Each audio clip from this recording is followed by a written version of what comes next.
yard. I played that one. A few reasons. Well, it's brilliant, obviously. Reminds me of hot weather. We're having a bit here in England. And it's just a happy song. It was one of those songs that just make you immediately, it just makes you smile, doesn't it? Maybe, unless you're going through terrible trauma. I mean, if you've just been hit by a train and you're crumpled up, you lost your feet and you're screaming, you're losing a lot of blood, probably wouldn't do the trick.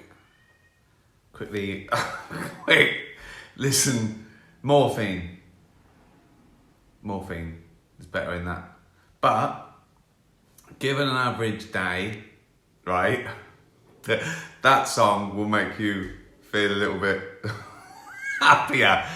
As I say, extreme trauma, it won't cut the mustard.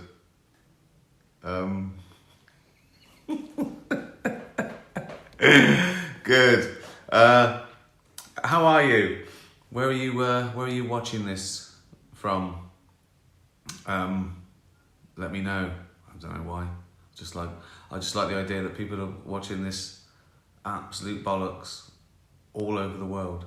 In some countries, they don't even know what the word bollocks is. I should explain, really. It's a colloquialism, double meaning.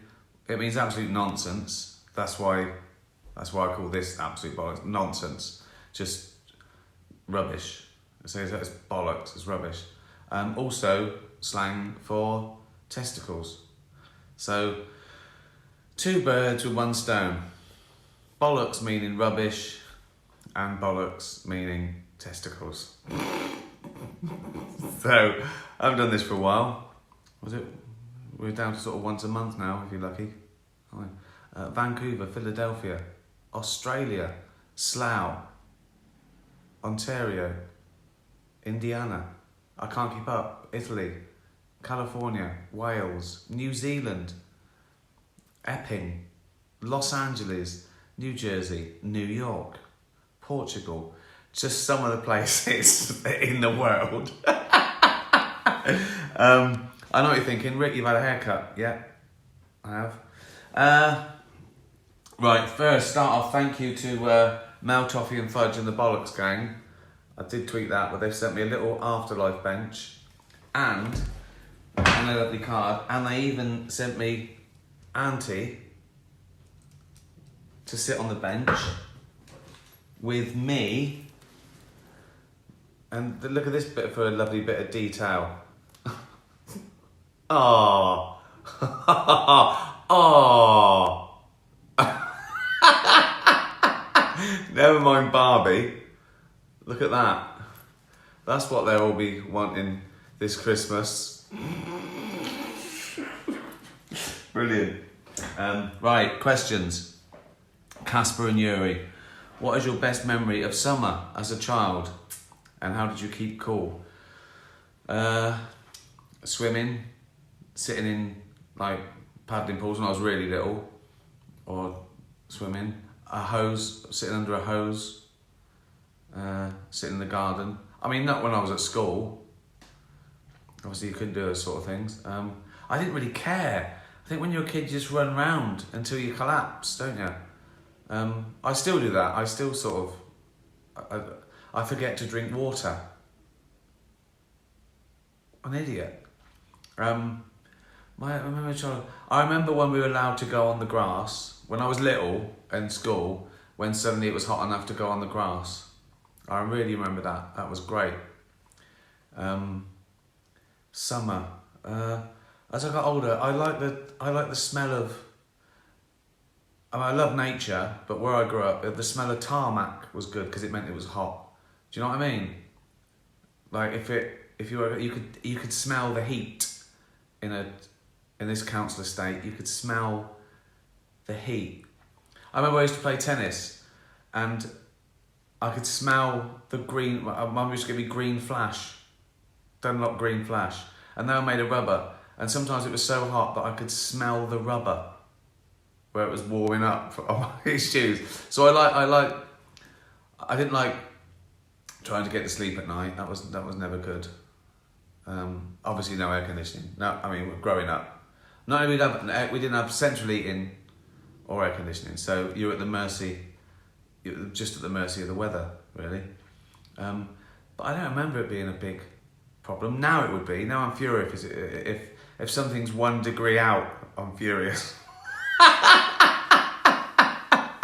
I had nothing growing up, and now it's like it's like I was born into royalty with what I demand.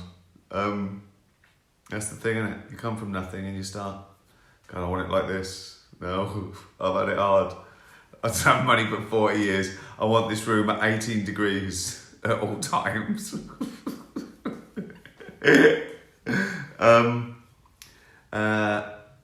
Bonfires. I remember my mum doing a bonfire on a Sunday. I like Sundays because when I was little, the whole family came over because my oldest brother and sisters had moved out by the time I was like, I don't know, 8 or 9. So they'd come over. Sunday was great. I remember getting up Sunday and the bath was like full of water and my mum had made jellies and cakes to keep them cool for everyone coming over having trifle. So yeah, I think Sundays were my favourite day in the summer when I was little. Family, trifles. I mean, she made enough to last the whole week, so it wasn't like it was special on a Sunday, because there was, when you make 13 cakes and trifles, it tends to last a week. But she had nowhere to put them. Yeah, and then a bonfire. A bonfire about sort of 6 or 7 o'clock when they all left. Pax the cat. In Supernature, you talk about the platypus producing milk and eggs. What 2 seemingly contradictory traits from other animals would you like to pick for yourself and why? Oh, well, obviously my superpower is always be flight. I can't believe I just watch seagulls and hawks. I think, oh, amazing! It's just to fly around, particularly in traffic when I want to get. I fucking, I wish I could fly. I wish I could fucking just take off. I think we've talked about this, but it's got to be proper flight. I don't want to just bumble around like a daddy long legs. Do you know what I mean? It's no good. Just sort of like. Sometimes I have dreams where I can nearly fly, but I'm only like 6 foot off the ground, so people can still come and punch you in the face. That's the sort of dreams I have. Oh, God. So flight, but then a bird's sort of small and vulnerable, so maybe I'd like a bit wet, like, maybe I could be like a flying walrus. Somehow. You didn't say I had to work. So I want arms, wouldn't I? I want arms, like the animal I invented when I was 12 or 13. I've told you about that, haven't I? Yeah, loads of times. Body of a rhino, arms of a gorilla, big tail of a scorpion, lion's head. And I thought I'll make it fast, so I gave it legs of a cheetah. Would have collapsed immediately. But this doesn't have to work. So somewhat big and meaty, a rhino with wings. So I could just go take off and then just smash into, just come down and fucking smash into shit. Just.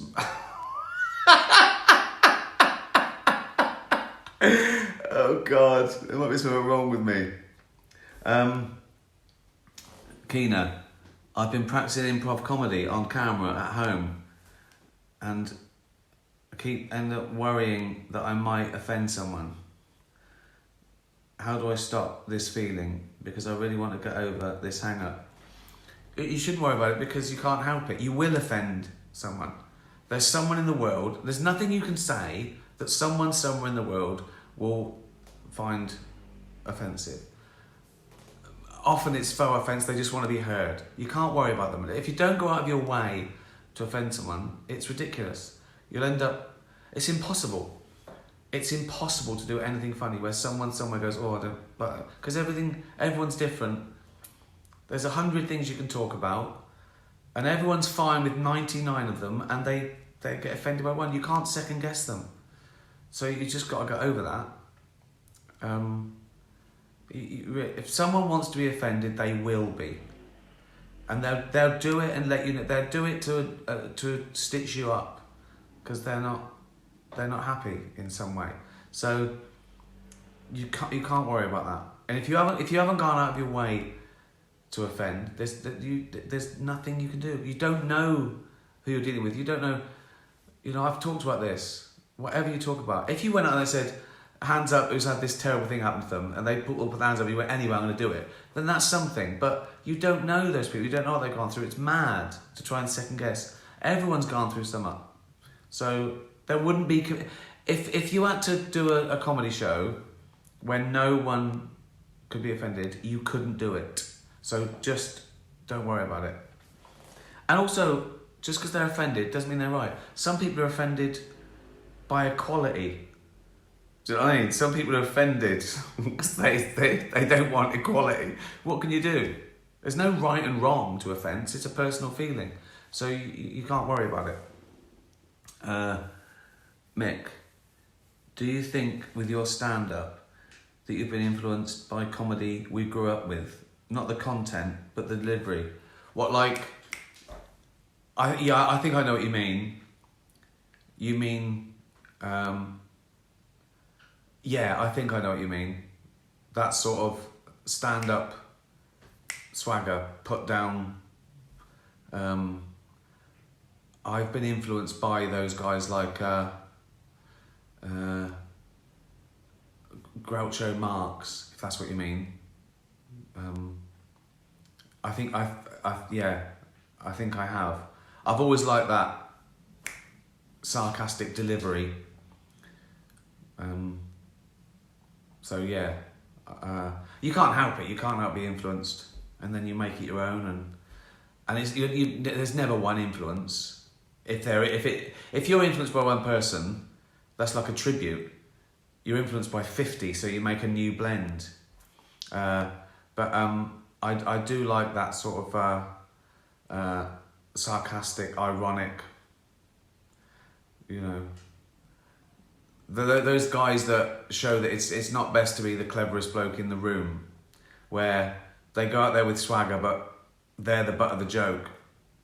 I've always liked that sort of thing. Yeah. Deborah, what has been your biggest professional disappointment? You have had many successful ventures, but which one did you think you would have done? You think you could have done much better? Well, obviously my pop career, if you mean that ever, that's the biggest. That's the biggest thing, because I gave up. That's why it's a big thing. I just gave up. And the big mistake I made, I wanted to be a pop star. I was 18 or 19. I should have wanted to be a musician. So when I came to this, I wanted to be a writer-director, not just a celebrity or an actor or whatever. Within the realm of, since I've been doing this, I don't know, you always want to do it better. I did the Golden Globes again because I wanted to improve on it. Also, you only fail if you give up. If you keep trying, what you call failures, they're learning processes, aren't they? So first time someone has a go at golf, they're rubbish. And when they get good, you wouldn't hold it against them. You would go, yeah, but the first time you played, you were rubbish. You go, yeah, that's why I tried harder and now I'm good. So to keep trying and getting better, it's mad to look back and go, oh, I failed for so long. You didn't fail, you hadn't finished yet. You just hadn't finished yet. You only fail if you just give up. But things are... I probably look... my early stand-up, I think I always put it... I wrote too much as opposed to do the stagecraft. And it was sort of there. And then I committed it to DVD too quickly. I wish I'd have... Like my first one, Animals, I sort of wrote that. I did a couple of warm-ups. I think I did about 10 shows and I recorded the DVD. Now, it's fine, but it would have been... I've done 50 warm-ups already for Armageddon. Armageddon's already better than Animals, you know what I mean? But then there's something charming about... There's something charming about Animals, my first one, that I wasn't quite a stand-up, but it was funny ideas. So I never look back. I'd never go back and go, I'm going to re-record Animals to make it better. It's a document. It's like a document of where I am now. I think that answers your question. On the Afterlife, you've just come up with the best but also potentially lethal joke. People convulsing and dying from laughing. You mean literally? Okay. It's the best joke of all time. Do you tell it? So, if I know that this joke is a murder weapon. So, I've got this joke. Anyone I tell it to, they laugh so much that they die.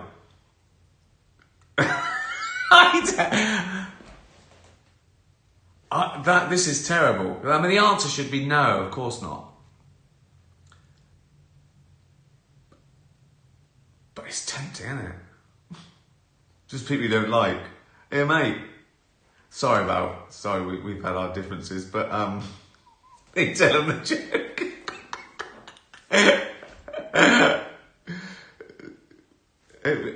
It wouldn't be murder, would it?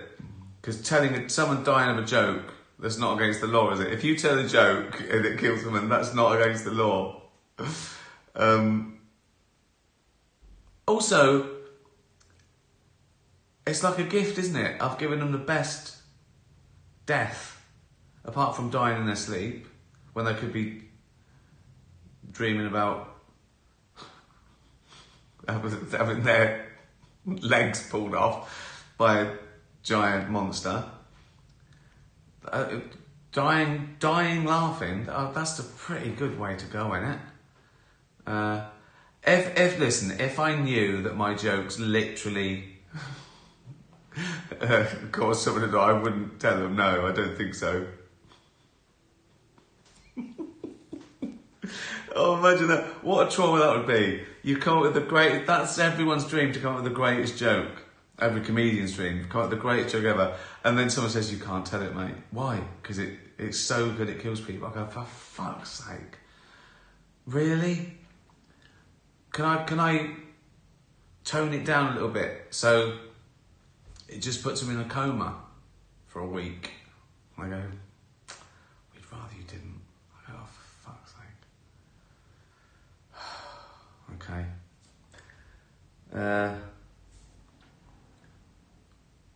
Thing is, I find my stuff funny, so wouldn't I, as soon as I thought that joke, wouldn't I die? And it wouldn't be a problem, would it? Stupid question. Mum and Sherlock. A life well lived is the best revenge, I once heard you quote. Yeah. What would your best advice be to get there? When it's hard to see the funny side of certain things and to focus on what's essential instead of looking back in anger. Just smile, question mark. Well, that's a good one. Just smile. I mean, clinically. So when you're happy, you smile. But the reverse is also true. They've done clinical tests where they made people smile and it cheered them up because your face sends signals to your brain and it releases the same sort of result. So you can, I mean, if you know, not if you're really clinically depressed, you can't just snap out of it. But a lot of those motivational speeches start with you can decide to be happy that day. Again, outside terrible trauma and being, clinically depressed, everything being equal, you can sort of try and put yourself in a good mood, be positive. A lot of them say the same things, to be grateful, to go, right, what's good about today? What can I look forward to? Meditation puts you in a good mood. It clears your mind and all that sort of stuff. So yeah, be positive, be nice. That's really good. That's really, people, if you do a good deed, you feel good all day. Well, I do. If I a scruffling a dog, cheers me up. So yeah, a positive, healthy attitude, being grateful, being kind, scruffling a dog. Maybe the odd beer. So, you do the math.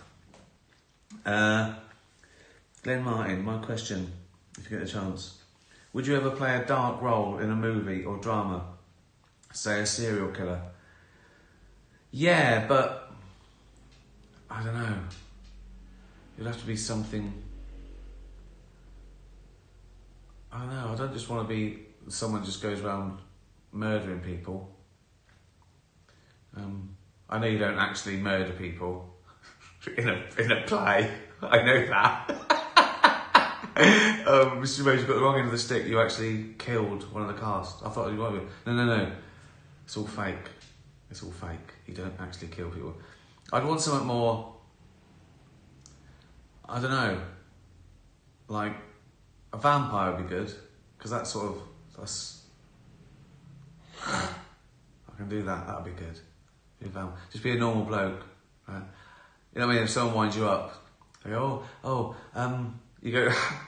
Go to the post office, go, hello, Mr. Rose, hello, go, oh, sorry, this is closed. Sorry, I'm going to lunch. Wait, I just need to, no, I go, that would be good, wouldn't it? Just a vampire that doesn't like bad service. I don't need the blood. Anything that annoys me, I just go, and they, okay, what do you need? I need to change.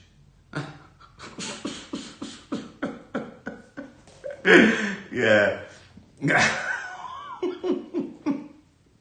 I wouldn't. It's not an affliction, isn't it? Being a vampire. People are scared about it. Oh, I don't get bitten and become a vampire. But then once you've gone through that, you're set up for death. Not set up for life. Set up for death, but for an eternity. I know in my life I'd be a vampire and I'd feel guilty. I'd be vegan, like a fucking idiot. They go, you fucking idiot. Oh, I know. What are you going to do? Just going to go and just creep in when they're asleep and steal their lentils. That's the worst vampire. Well, that's how I feel. I'm sensitive. You're a fucking idiot. I know. But I'm sorry. I don't agree with a bite in the neck. Shit.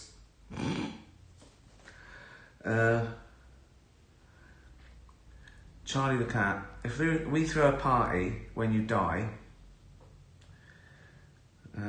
what is the one song you'd want us to play? You can't choose Bowie or say you don't care since you'll be dead. That's a good one, isn't it? That's a good one. You'd want something that would put them in floods of tears, wouldn't you? What would that be? I haven't thought about that. I haven't thought about it.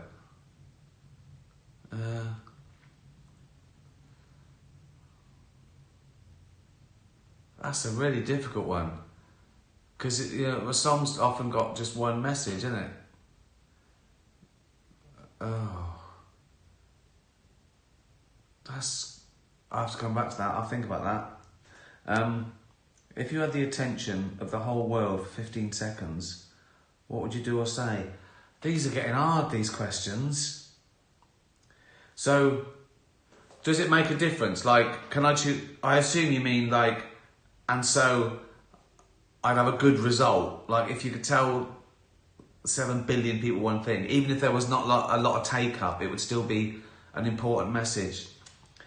So things like go vegan to save the planet, because the deforestation and the fact that we cause so much harm to the environment by breeding cattle to feed a few, and it takes like 10 times the amount of water, that sort of thing.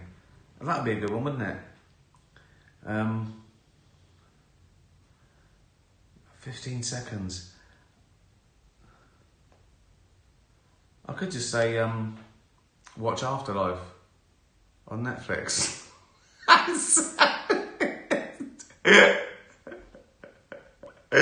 So it would either be a message to save the planet for future generations, or watch Afterlife on Netflix. I haven't decided which yet, but again, let me think about it.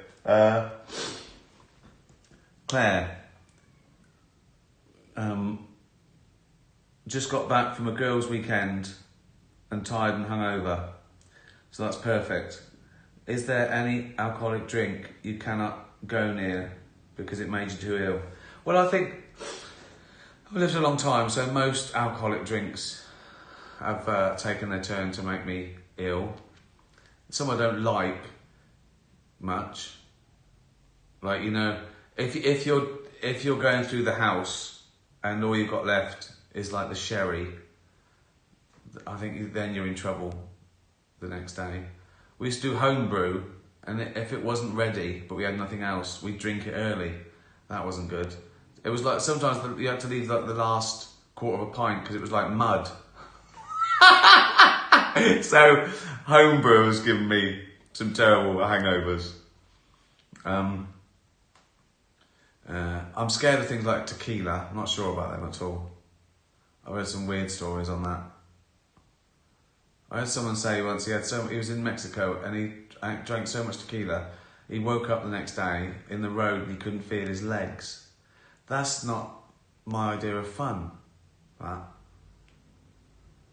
So, avoid. See, the other thing about the hangover is I think the dark drinks are worse because the congeners, like red wine and port, are much worse than like pure vodka or something. Because they get left in your brain. I'm not a doctor. Yeah, I'd avoid. I think I'd avoid things like. I'm not a big fan of vermouths either.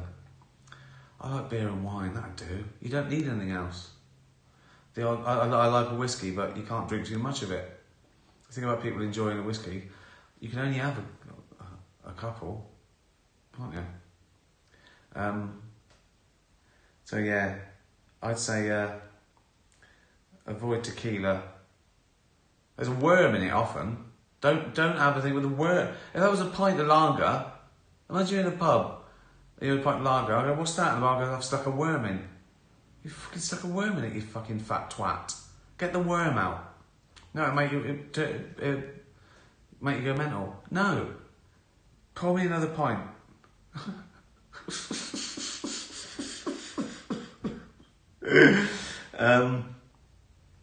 My husband thinks I'm sexy, says.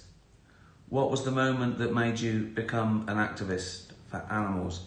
Well, there wasn't really a moment. My earliest memory is that I loved animals and couldn't stand animal cruelty. I was born, I acquired pets. They were there first.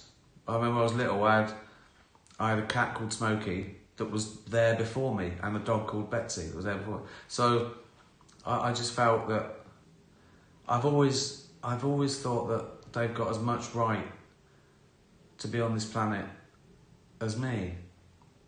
So there was no moment. But then, you know, you always do stuff for animals, and I've always, I suppose when you become famous, you become a voice for them. That was one question I got when I was famous. They'd say, oh, when did you start the animal activism? I go, well, I've always been that. It's just that more people hear me now. And that when I win an award, like a humanitarian award, I always say, there are people that actually go there. There are people that stand outside Tesco's all day with a tin. I just tweet or talk about it. They're the foot soldiers. So the answer is, as long as I can remember, but just more people hear about it now, because of, the upshot of what I do is fame, I guess. Good question there. Leopold and Loveday. Do you think it is more beneficial to be able to roar like a lion or purr like a house cat? Roar like a lion. I love a cat purring. A happy cat makes me happy. So I'm saying that sort of thing is infectious, isn't it? A happy dog makes me happy. If I see a dog, I smile. And a happy cat is lovely. But personally, better to roar like a lion, wouldn't it? Be like the vampire thing. Like, if someone's winding you up and you just go, fucking, fuck me. Be good, wouldn't it? That would be good. Don't think, you know what I mean? No one would mess with you if you could roar like a lion. Fuck me, he's mental. And he's loud. He's loud. Rachel, would you like to have wheels for feet? I mean, amongst the other stuff we've talked about, that isn't so mental, is it really? I've been a flying rhino within the last 20 minutes. So wheels for feet. I wouldn't mind. If I couldn't have feet, wheels would be good. But given the choice, I'd keep everything real at the moment. One day, that'd be good. Although wheels for feet, that'd be fine. But then when I've got a bad back, I'd need a wheel on each foot and a wheel coming out my arse, so I could be sitting down, just going along. So wheels for feet and arse, and then I'm talking, or the back of my neck, so I just lay down like that. I've got wheels and that. I'm just going along like that. What a load of bollocks this is. Well, we've run out of time. Last one, Susie.